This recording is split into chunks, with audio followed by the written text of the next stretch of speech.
Amateur Traveler is in its 20th year now, but can you imagine if I had people on the show who had never been to the destination, but had just read about it or seen a movie about it? That wouldn't make any sense at all, and you wouldn't listen. We all know how important it is to receive advice from people who know a destination to get the most authentic local experience. And a great option for experiencing this is Explore Worldwide and their authentic small group adventures, led by local tour leaders, perfect for solo travelers who want to meet like minded people with a desire for adventure. I'm often an independent traveler, but two of my last three trips were with small group tours because they organize everything and it's a lot easier. If you want to recreate the tour I did to Malta, they have a Malta and Gozo Discovery Tour. I'm intrigued by one of their tours called A Taste of Sicily. The company again is Explore Worldwide, and visit exploreworldwide.com to learn more. And thanks to Explore Worldwide for sponsoring this episode of Amateur Traveler. The nights are long, the days are short, and the weather is chilly to downright cold, depending on where you are. It's a good time to slip into a Quince iconic Mongolian cashmere sweaters, which start at only $50. You can treat yourself to everyday luxury at an affordable price with Quince. If you really want to dive into luxury, you can check out their leather handbags, washable silk shirts, and European linen sheet sets. Whatever you're looking for at Quince, all the prices are 50 to 80% less than similar brands, and they do that by partnering directly with top factories and cutting out the middleman. They only work with factories that use safe, ethical, and responsible manufacturing processes. And of course, they use premium fabrics and finishes for that luxury feel in every piece. But you've already heard me rave about my Quince travel pants. Treat yourself this winter without the luxury price tag. Go to quince.com/traveler for 365-day returns plus free shipping on your order. That's QUINCE.com/traveler to get free shipping and 365-day returns. Quince.com/traveler. And thanks to Quince for sponsoring this episode of Amateur Traveler. Got my bags packed, I'm on a roll. I'm heading out there and I'm ready to go. I'm looking real good in my passport photo. Oh, no. Amateur Traveler, episode 719. Today, the Amateur Traveler talks about beaches and temples, fishing nets and Vasco da Gama, tea plantations, and the backwaters as we go to Kerala, India.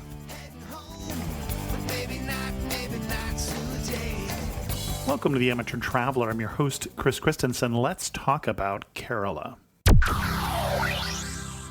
I'd like to welcome to the show Mariellen Ward from BreatheDreamGo.com and IndiaForBeginners.com. And Mariellen has come to talk to us about Kerala, India. Mariellen, welcome to the show. Thank you very much for having me. And we were just discussing the fact that we've known each other since probably about 2010. It took us a while to try and figure that out as we're in that kind of it's been so long sort of things. But it's great to talk to you. And I think a number of people suggested when I said I wanted to do Kerala, oh, have you talked to Mariellen? And I thought, oh, you were so right. Because what's your connection with Kerala? My connection is mostly with India in general, and Kerala we're talking about today, but I've been traveling to India since 2005, and my blog specializes in focusing on India, not specifically in Kerala, but Kerala is just one of the many states that I've been to many times, and it is actually one of my favorite. If I had to rank them, I think it would definitely be in the top 3.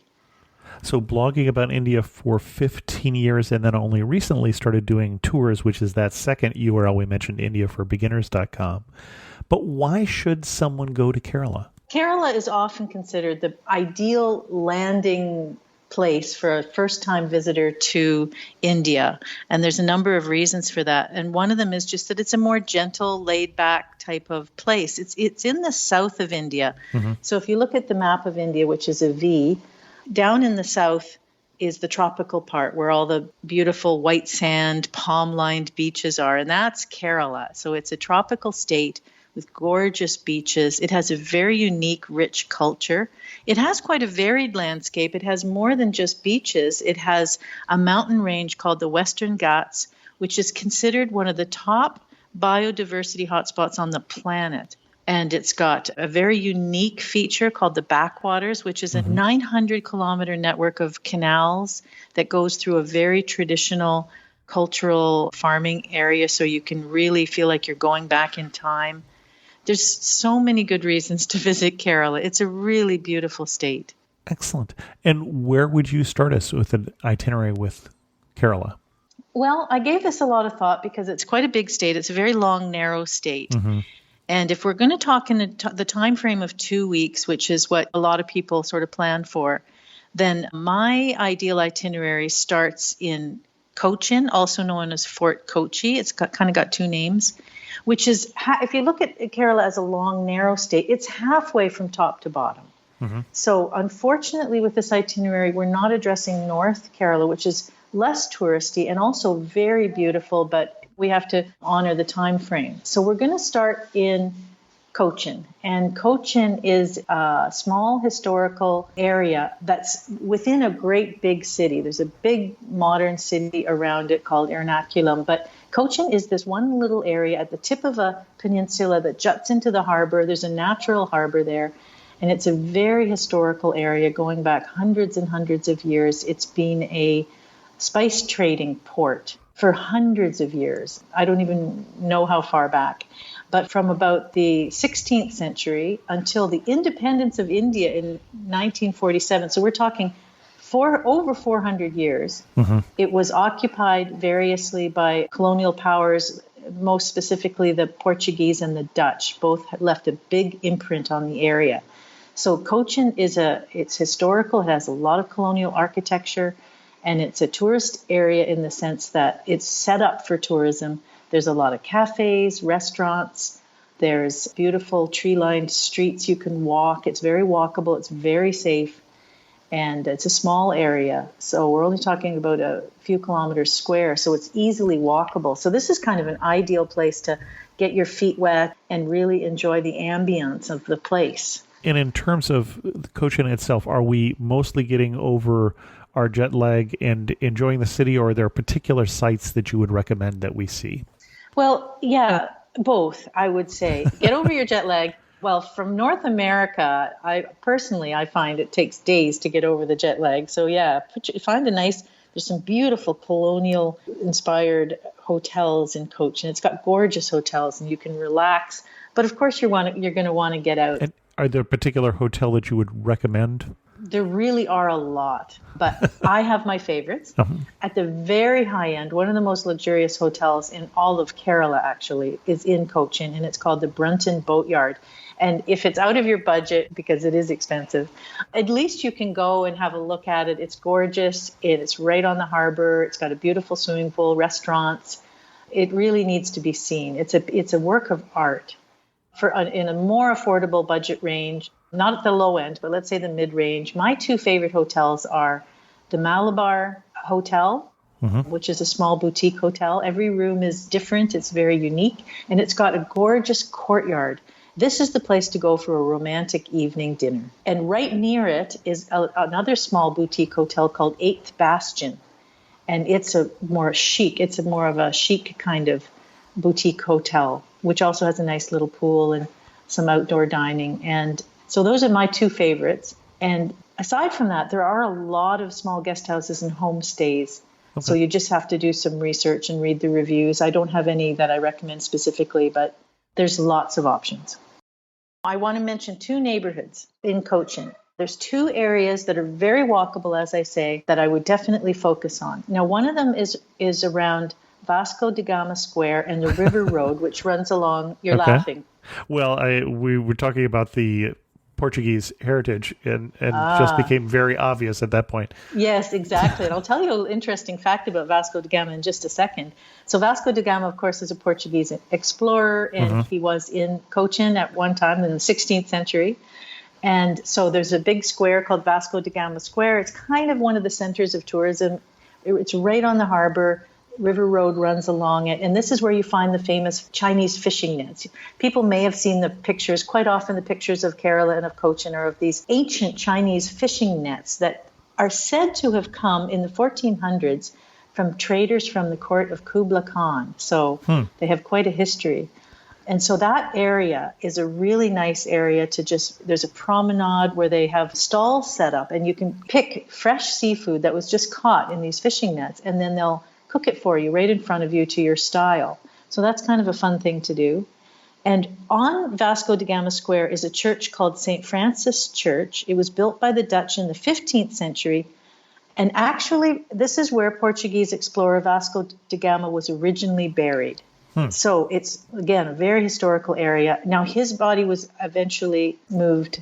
There's maybe a proper word for that, but his body was eventually exhumed and relocated. Yeah, relocated. Exactly. I think he went back to Portugal. Okay. So he's not buried there now, but it's still got that history. So from there, you can walk within a short distance to Princess Street, and this area has a lot of cafes and shops that are set up for tourists. And there's one that I particularly love called the Kashi Art Cafe. It's just really unique. And yes, there's art on the walls. It's kind of got an open courtyard. It's very hip. Yeah, it's a really fun place. Well, and if people are wondering, if you're not a history buff and you're wondering why I reacted to the name Vasco da Gama, if you aren't familiar with your explorer history, if you didn't have that American Heritage Book of the Explorers like I had when I was growing up, Vasco da Gama was the one who found the route from Europe around Africa to India. So he was the first of the Europeans to sail to India and therefore reestablish the trade routes that had been closed by some of the Muslim invasions that had happened in the Middle East that had closed the Silk Road. And so reconnected Europe and India and put Portugal also then very importantly on the map, and meant that people like Spain, had to sail off in the other direction and go run into a continent and discover America. So very important. That's very interesting. Thank you for adding that. As many people may or may not know, Christopher Columbus was actually looking for India, and which is why he ended up calling the natives of what is now Jamaica Indians, which was one of the biggest blunders in history, obviously. Missed it by that much. Yeah, he just slightly. This also brings up a point that I'd like to add about the richness of India's culture, including Kerala's culture. Mm-hmm. I mean, there was a time when, the European exploration was focused on finding a trade route to India. And why was that? Because India was known for being a place of riches. The riches of India is what they were looking for. And we sometimes forget that because the Western media focuses so much on the negative aspects, the poverty and overpopulation. But India has always been a place rich in culture, silk production, spices, so many things. And so Kerala is a really good showcase for the richness of India. Mm-hmm. And just moving on, though, within Cochin, which is, a really good center to discover this history, there's another historical area, which is only about 2 or 3 kilometers from Vasco da Gama Square. So you can take an auto rickshaw or you could walk. Cochin tends to be quite hot, so you might want to take an auto. And it's called Matancherry. That's spelled Mattancherry. I'm not 100% sure how to pronounce it, but it looks like Matancherry. And the focus of this area is the Matancherry Palace, which was built by the Portuguese in 1555, and then it was renovated by the Dutch in 1663. And so it's often referred to as the Dutch Palace. Now, the star attraction actually are beautiful paintings, murals on the walls that depict scenes from various Hindu epics. And they're absolutely beautiful. They alone are worth making the trip to see this palace. But also, what's interesting is there's a really historical area around the palace, which is actually known as Jewtown, because Jewish people settled there in the 16th century, and they built a synagogue in 1568, which is absolutely gorgeous. It's really, really worth seeing. It's beautiful. And when you walk out of the synagogue along Synagogue Lane, you go through the historic spice trading area. There's a spice market, and there's a ginger house museum where the ginger was traded, and there's a hotel now attached to the Ginger House Museum. So this is another area really worth exploring. Excellent. Anything else we want to see in Cochin, or are we ready to head out of town now? I think we're ready to head out of town because you'll be doing a lot of walking when you're in Cochin, and it's a bit of an active place. You can rent a bike. So we're going to go somewhere where there's nothing to do, which is great. We're going to go to Kumarakom and the backwaters. So the backwaters are a famous geographical feature and a tourism attraction of Kerala. It's, as I mentioned, a 900-kilometer network of canals. The water flows from the Arabian Sea, from the ocean, into these backwaters. So the water seems to flow backwards. So that's why they're called the backwaters, by the way. And it's a very, very popular touristy thing to do is to go and take a houseboat, or otherwise known as a rice barge, because they converted these rice barges into houseboats at one point. So it's very popular to go and do this. And the center for backwater cruising is called Alapi, but I'm not recommending it because I find this is one of those places that is over-touristed. When we talk about this idea of responsible tourism, which is actually a very big thing in Kerala, Kerala has a responsible tourism mission to help promote responsible tourism in the state. And what they've done is they've picked a number of geographical areas to develop and manage so that they retain their pristine environment and their authentic cultural heritage. And one of the places that they've picked is actually one of my favorites, which is Kumarakom. So Kumarakom is also a center for backwater cruising, but it's on a smaller scale. It's very beautiful, but it's been well managed, and so it's not over-touristed. So that is why I'm recommending Kumarakom.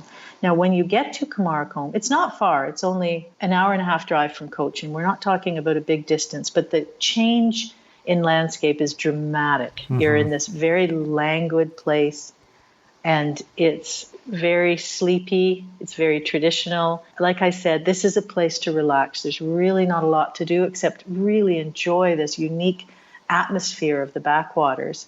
So there's two main things you can do there. One, you can stay in a resort, and then you can just go on boating day trips, or you can go and stay one or two nights on one of these houseboats that are fitted out with kitchens and bedrooms and staff and all of those things. Oh, and staff, okay. Oh yeah, you have staff. You've got cooks. You've got the captain. Sure. They can range from basic to luxury.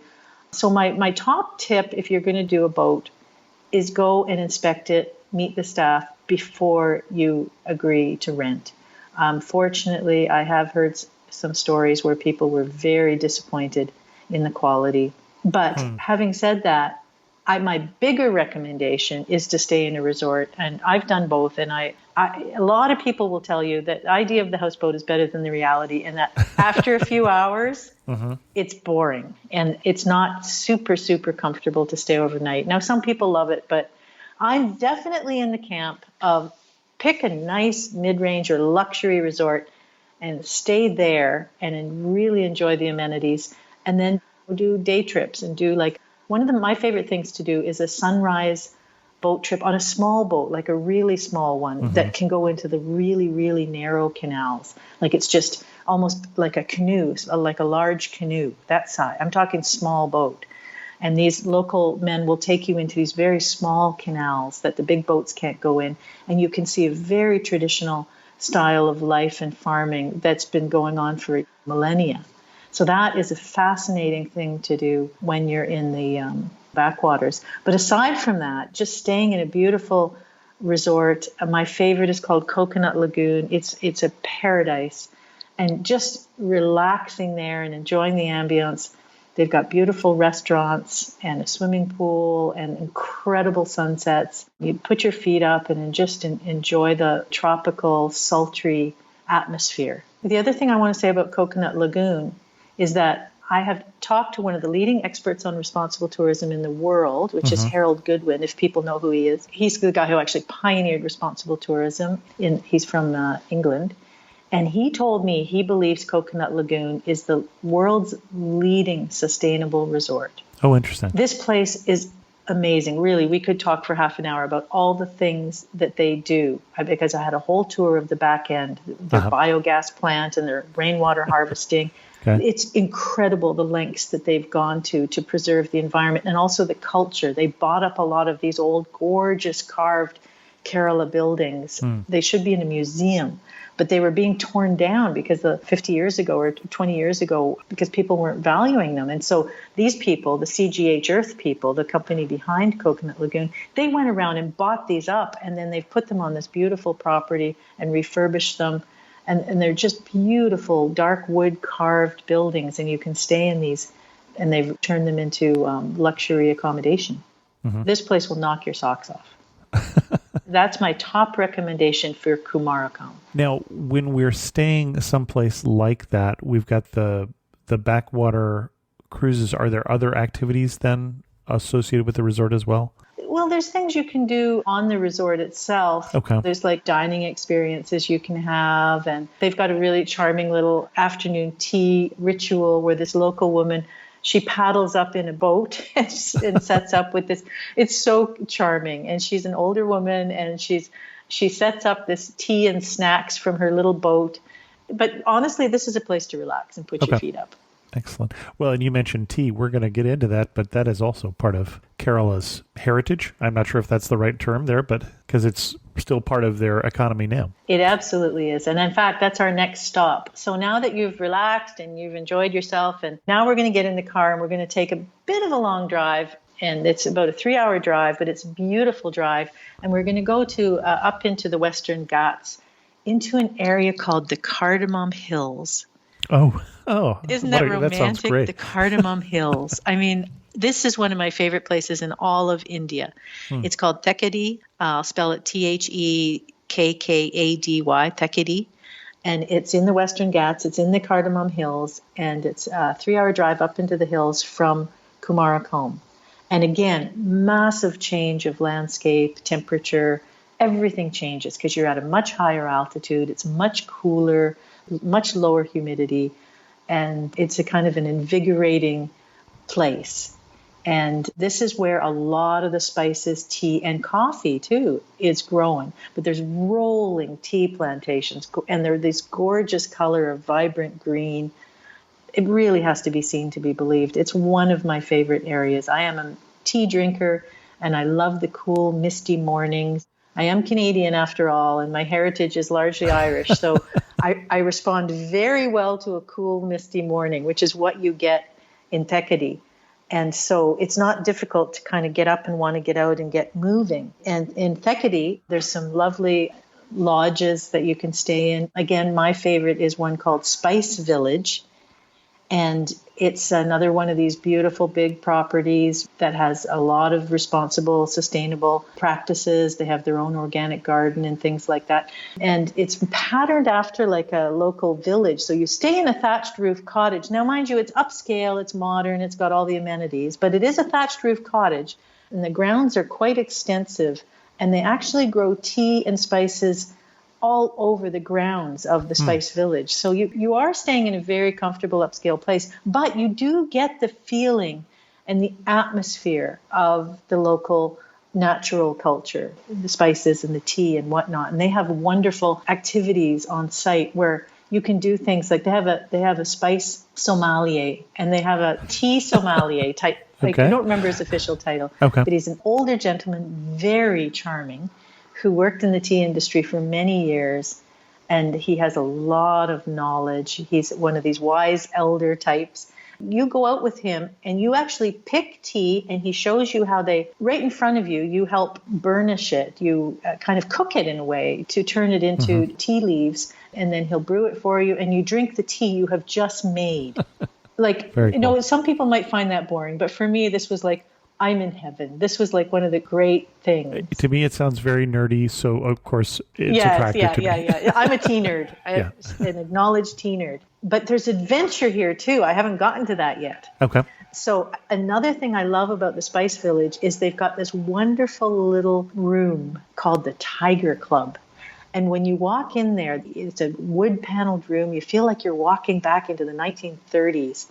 And it's all dedicated to the Periyar Wildlife Sanctuary, which is the biggest and most famous wildlife sanctuary in Kerala. And it's right next door. It's a kilometer. The entrance is a kilometer. We literally walked from Spice Village to the entrance of Periyar Tiger Reserve and Wildlife Sanctuary. So it's right next door. So the Spice Village has an on-site naturalist who will teach you all about the local flora and fauna, from the spices to the mammals, to the tigers. You can learn a lot.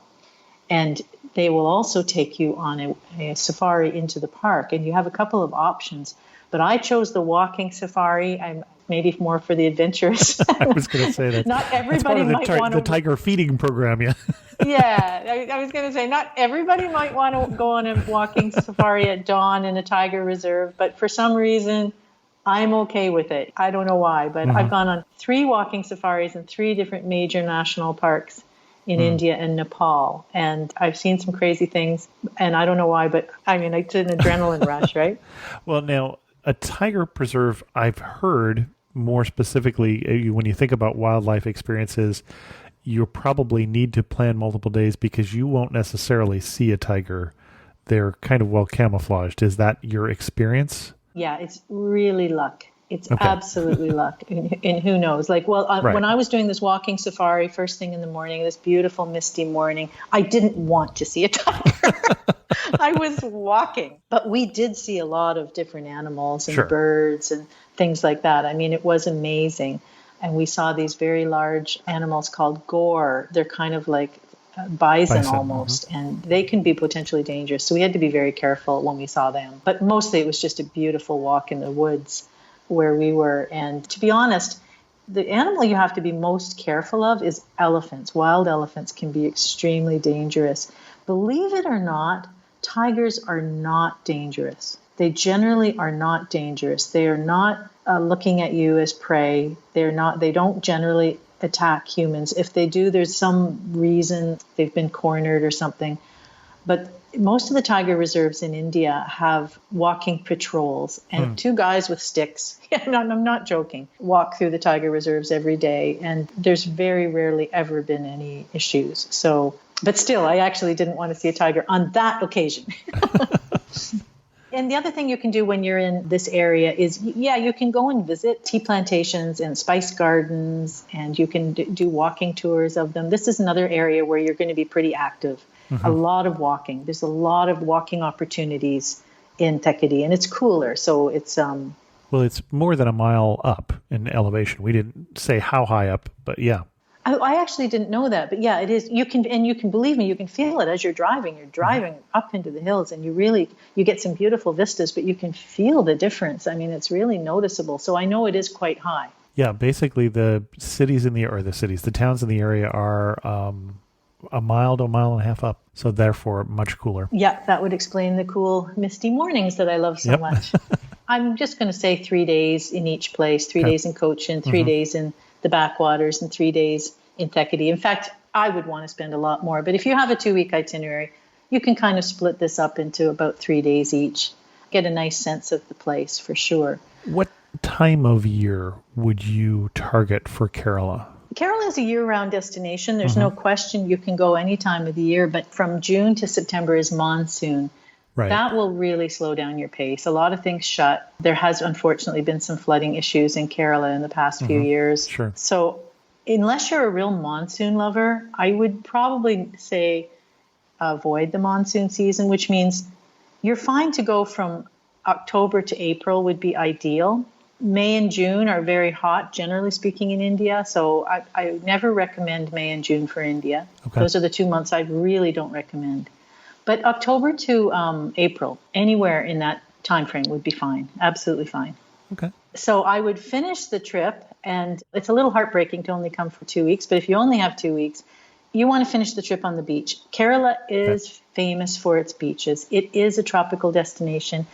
The whole state runs along, actually I didn't look it up, but it has a very long coastline along the Arabian Sea, facing west, so gorgeous sunsets, beautiful beaches, white sand, palm lined, fresh seafood. There's a lot of fishermen who work in Kerala, and you can get fish fresh out of the ocean every day. If you're a seafood lover, it's a great destination.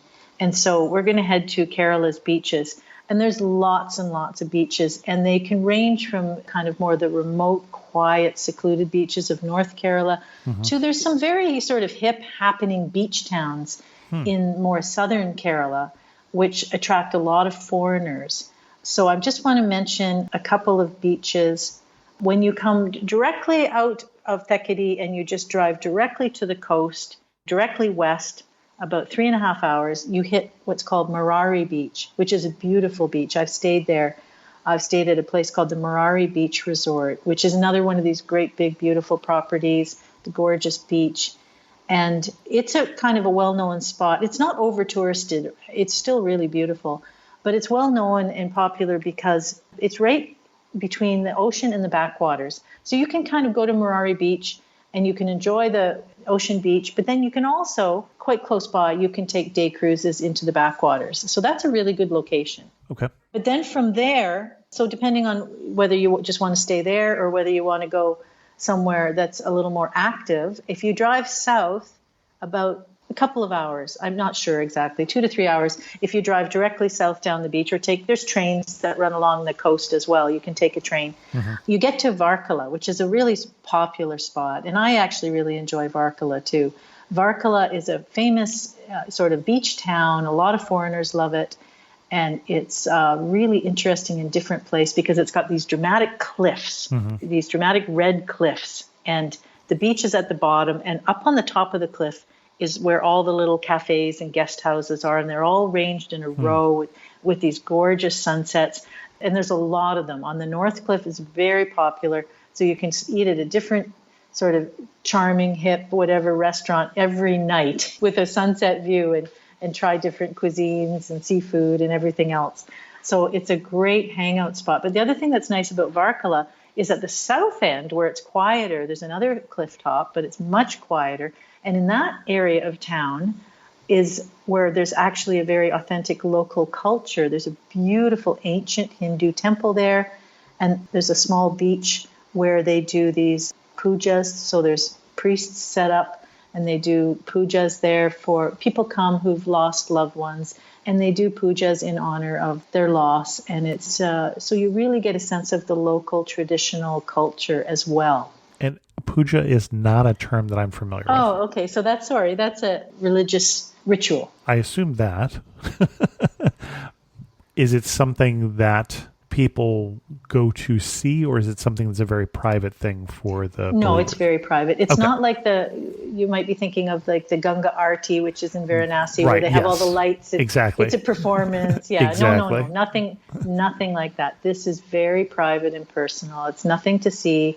So people kind of respect that small part of the beach. I mean, you kind of have to walk right through it to get from the north to the south.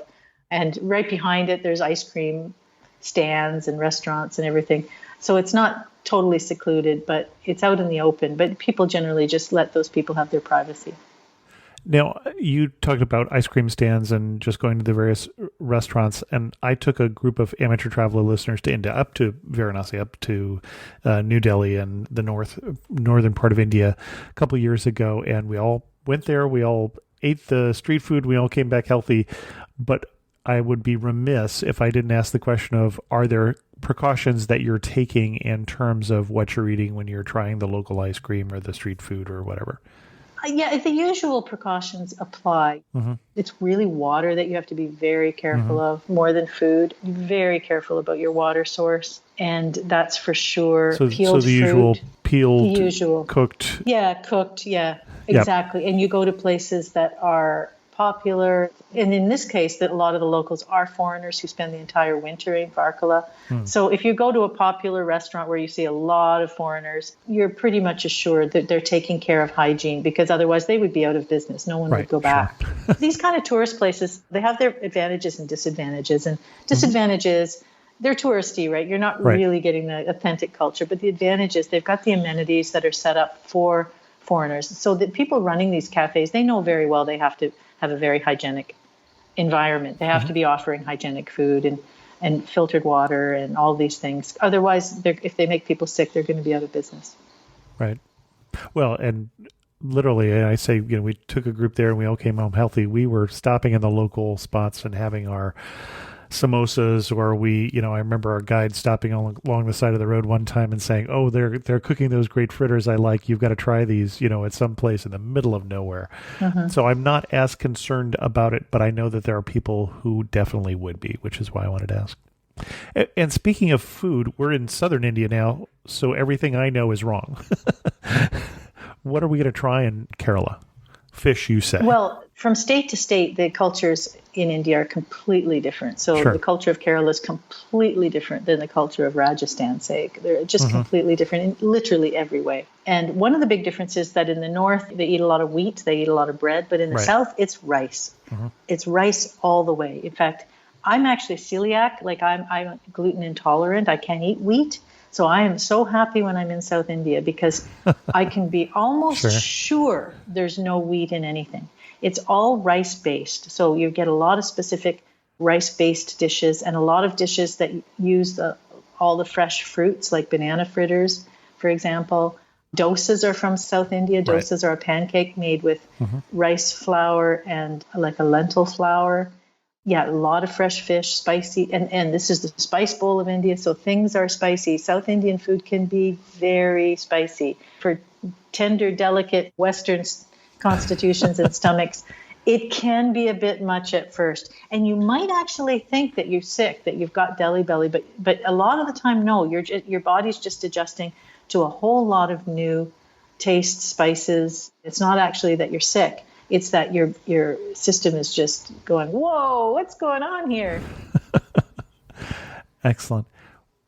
Where else do you want to take us to in Kerala? When you go south from Varkala, it's only about a 1-hour drive. You get to Trivandrum, and it's one of these places that have changed their name, and I'm now going to attempt to say the new name, which is the traditional name. Thiruvananthapuram. Thiruvananthapuram is the new name of Trivandrum. But this is the capital of Kerala. Like Cochin, it has a big international airport. Well, not as big as Cochin, but it has an international airport. So you can fly in and out of Trivandrum. If you want to end your trip in this area, you can fly out from Trivandrum to Mumbai or to Delhi or wherever. Now, Trivandrum itself isn't particularly appealing for tourists. It's kind of an interesting spot. But when you go south of Trivandrum, there's a beach called Kovalam, which is quite famous. Now, I find Kovalam is a bit ruined. It's gotten a bit too touristy, but that area around Kovalam Beach has also got a lot of beautiful beaches. And the other thing it's got is some beautiful Ayurvedic resorts. Okay. About maybe 10 kilometers south of Kovalam Beach. You get a lineup of some really beautiful Ayurvedic resorts right on the coast. They're a really nice combination. I'm going to talk about Ayurveda in a second, but these places where you can go are a nice combination of a really nice luxury resort that also offers authentic Ayurvedic treatment. So what is Ayurvedic treatment? Ayurveda is the sister science of yoga. Yoga is about mental health, and Ayurveda is about physical health. So it's an ancient Indian healthcare system, and it's all based on observations from nature. All the treatments are natural. It's all oil massage, herbal medicine. They've got some very intense cleansing processes. I won't get into the details of those. Okay. Ayurveda is a very fascinating healthcare system. And to do it right, so this would require, you can't do this itinerary and do Ayurveda at the same time. You'd have to add an extension because they will tell you that you need 2 weeks of treatment minimum. Yeah. Wow. So it's a commitment. And I have done this a couple of times where I've gone for 2 to 3 weeks. I've gone 2 weeks a couple of times, and I've gone 3 weeks a couple of times in different places in India for treatment. And it really, really does. It really is incredibly beneficial, but it's a big commitment. It's not like going to a spa because it's a real health regime that they prescribe. They tell you what to eat, and it's very healthy, bland Ayurvedic food. You get treatments every day, which includes oil massage and, like I said, some of these deep cleaning techniques, which can be more on the invasive side. But it really does work, especially if you have any underlying health conditions, digestive problems, hormone imbalance, weight loss. It's extremely good for weight loss, diabetes management, all kinds of things. Because the whole theory of Ayurveda is that through these various herbal medicines and various treatments and diet and all the things that they do, They help put your body back into natural balance. And once you're in a state of balance and everything is healthy and operating properly, you won't get sick. So it's kind of a preventative approach. Well, and my sense is that this region, Kerala, is more well known for this type of medicine, this type of treatment, I'm not sure what the right term is, than any other place in India. Yes, you're absolutely right. Kerala is the center for Ayurveda. Most of the major training institutes, hospitals, there's Ayurvedic possibilities for treatment all over the state. And they do range from, like if you're really seriously sick, there are Ayurvedic hospitals, to more, if you're just really just want to feel better and be more healthy, you can just go stay at a resort. There's a huge range of options. I don't know whether you want to mention the fact that I'm publishing a blog post with this itinerary, but we were going to get there, sure. in the outline of this itinerary, I'm recommending 5 places. There's way more. I mean, you can do research and find all kinds of great places. But 2 of them I've stayed at and 3 of them I know from reputation. So I don't like to recommend anything unless I'm very familiar with them. So I am actually recommending 5 resorts in Kerala, and they range from mid-budget to very high-end budget. I mean, you can stay in hostels and take trains and stuff in lots of places in India, but when it comes to your healthcare, you don't want to be a bargain hunter. That doesn't seem like the best approach. No, Excellent. I wouldn't say so. Before we get to our wrap-up questions, anything else we want to make sure we cover in Kerala? This itinerary, I've tried to design it to give you the highlights of Kerala within a shorter time frame. But there is a lot more to do in Kerala. And I haven't even really talked about the culture of, oh God, we could really talk for a long time. Kerala has a very, very rich culture. They have a number of their own traditional dance forms. For example, in Cochin, you can go and see like Kathakali, which is their famous dance form. People may have seen pictures of these people in green, like bright green face and full makeup and these huge costumes. And it's a little bit like Japanese kabuki theater.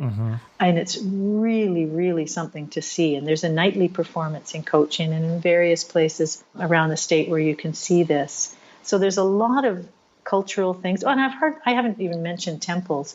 There's a beautiful temple culture in Kerala. It's a very traditional state. A lot of religions are well represented in Kerala. You can find every religion in Kerala. There's a lot of Christians, a lot of Muslims. Hindus are the predominant religion in India. And they've got some absolutely beautifully carved Hindu temples all over Kerala. Do you have a favorite? I can't think off the top of my head. Okay. I've seen so many beautiful ones. And it's just something that you kind of look out for as you travel, because they're really everywhere. It's not like recommending like the Taj Mahal, like there isn't one like that stands out, there's just beautiful temples everywhere. So, I mean, there's a lot more to Kerala than what we've covered here. Sure. But this itinerary was just meant to give some of the highlights. Excellent.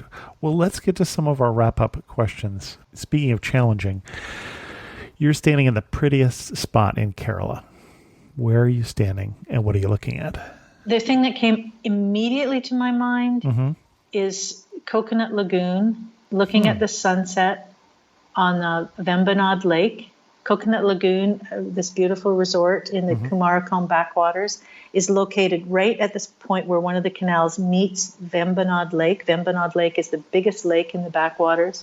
So you get this great vista and these absolutely unbelievably intense sunsets, like deep purple and rich fuchsia, and you can't even believe the sunsets. I don't know why, but they're just incredible from that location. Excellent. One thing that makes you laugh and say only in Kerala. Ah, boy, there's just so many things all over India. Yeah. Kind of hard to know where to begin, but only in Kerala. Oh, maybe Feni. Oh, God. Okay, so many places around the world have their local liquors, and Kerala is no exception. They make something called Feni, Feni, I believe it's made from cashews. Okay. And this, oh my God. So I'm being the adventurous traveler. Would you like to try some Feni? Yes, of course, I'd like to try the local liquor. Of course, I want to try it. I mean, who would say no to that? But anyway, little did I know, I mean, I wasn't prepared at all. It is rocket fuel. It's liquid rocket fuel. I was expecting some sort of delicate liqueur, and it really almost blew the back of my head off. No, It I'm was just seeing the alcoholic it, content is 43 to 45%. So should make a good Fenny- hand sanitizer, I would think, at this point. Yes. I'm sorry, Carola. I appreciate so many things about you and your culture. But from now on, yes, the Fenny will be used as hand sanitizer, and that's about it for me. And I've even had it in a cocktail, and I still didn't like it. It seems like there's a lot of places that have that same sort of ever pure hard stuff. Yeah, I think that's common around the world, isn't it? It's quite common. There's a number of places I can think of that have a different words, different places, different fruit. In this case, it's from the cashew apple. So not the nut, but the surrounding fruit of the apple, which most of us never see. Excellent. And if you had to summarize Kerala in just 3 words, what 3 words would you pick? Gentle, languid, fascinating. Excellent. Our guest again has been Mariellen Ward. And again, we're going to give you 2 different places where you can find her. One is breathedreamgo.com, which is if you're looking for more information about India. And specifically, Mariellen wrote a blog post just for this podcast that's the ideal 2-week Kerala itinerary. So that's going to document a lot of the things that she's talking about, plus link you off to those Ayurvedic resorts if you're interested in that. And then also, you've been doing now for how long the tours, Mariellen? I've been developing these tours over the last 2 years, and the company is growing. Of course, we're on hold at the moment, Well, but as are we all. yeah. But I'm still developing some. What we're doing is we develop itineraries to give people an idea of what they might want to enjoy, and that showcase some of our specialties. But they are custom itineraries, so I kind of specialize in working with women who want to come either alone or maybe with a friend or something. They want to travel. They don't want to join a group, but they want to travel around India and have adventures, but they just a little nervous to do it by themselves, which I don't blame them. Sure, yeah. If you're new to India, I do not recommend that you come by yourself, actually. So that's what we do. We offer hand-holding. So we can do a very detailed itinerary, or we can just sketch out the basics. We can help with whatever people need to give them a safe trip. And also India is one of those places where, believe me, the more insider tips and insider knowledge you have, the better. I believe you. Yes. Yeah. I think nobody would give me an argument on that. No, I loved India. Just been there the once. Would go back in a heartbeat. Can't drag my wife to go there for love or money. But definitely someplace that I'd love to get back to. So, and that website again is indiaforbeginners.com if you're interested, and be sure to tell them that you heard Mariellen here on Amateur Traveler. And Mariellen, thanks so much for coming on Amateur Traveler and sharing your love for India, and specifically your love for Kerala. Thank you very much for having me. I'm always happy to talk about India. I could talk all day. In news of the community, thanks again to the patrons of the show who are supporting the Amateur Traveler at patreon.com/amateur traveler, especially those who hung out with me last Saturday for a monthly Zoom call. I told you that I've been getting behind in terms of feedback for the show, and I'm really behind. This is some feedback we got in February on the episode we did on the Oregon coast, episode 693. Kimberly wrote and said, "Hi, Chris. Love the show. Long-time listener.